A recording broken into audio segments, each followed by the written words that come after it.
What is the American dream? Or maybe a better question is, what does success mean? We spend our lives racing to grasp it for ourselves, our own version of a white picket fence and 2.5 kids. When Hunter S. Thompson was writing Fear and Loathing in Las Vegas, it was the turn of a new decade, the midst of the Vietnam War, and many Americans were asking, what is the point? And that is what Hunter is going to Las Vegas to search for. And he isn't traveling alone.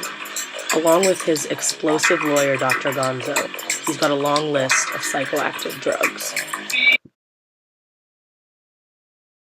A whole galaxy of multicolored uppers, downers, screamers, laughers.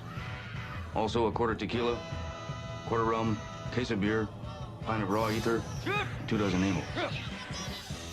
Not that we needed all that for the trip, but once you get locked into a serious drug collection, the tendency is to push it as far as you can. What Hunter says here is not only a summation of the trip to Las Vegas as a whole, but a metaphor for the entire culture of America at the time, and what the American dream meant to those different people. For Hunter, it means using a fake name to get a fancy Las Vegas suite that he can exploit. His top priority in Vegas is actually a journalistic assignment, to write about a motorcycle race, the Mint 100. But Hunter takes the opportunity to, like he says, take it to an extreme. Him and Gonzo pop in and out of turbulent situations that are almost always due to their extreme level of intoxication, and an intoxication that keeps them level-headed, for the most part. Thompson and Gonzo decide to go to Bazooki Circus, a hyperbolic version of the United States.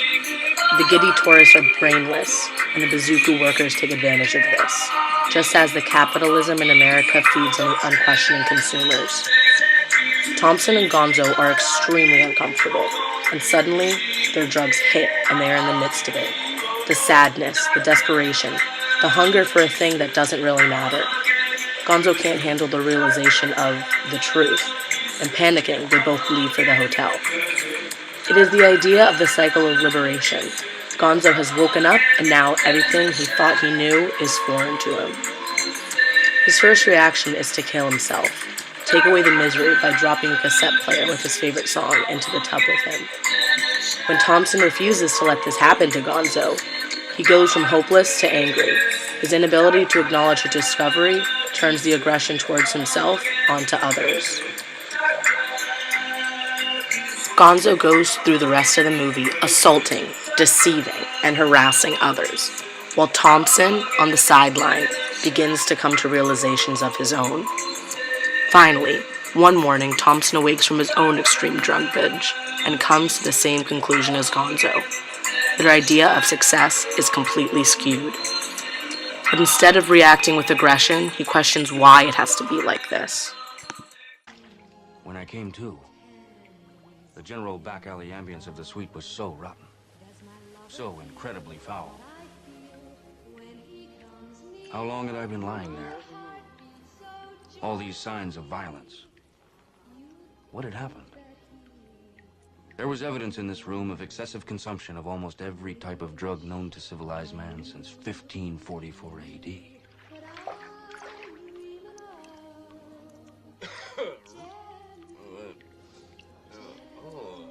Debbie. Thank God. Lord.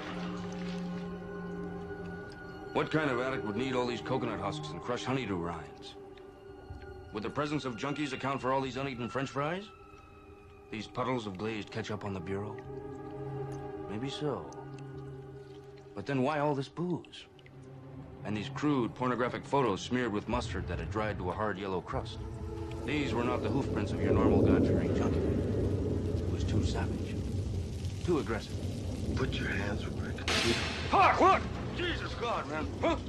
No. Put your hands where I can see them. Put your hands where I can see them. Ugh. Grim memories and bad flashbacks.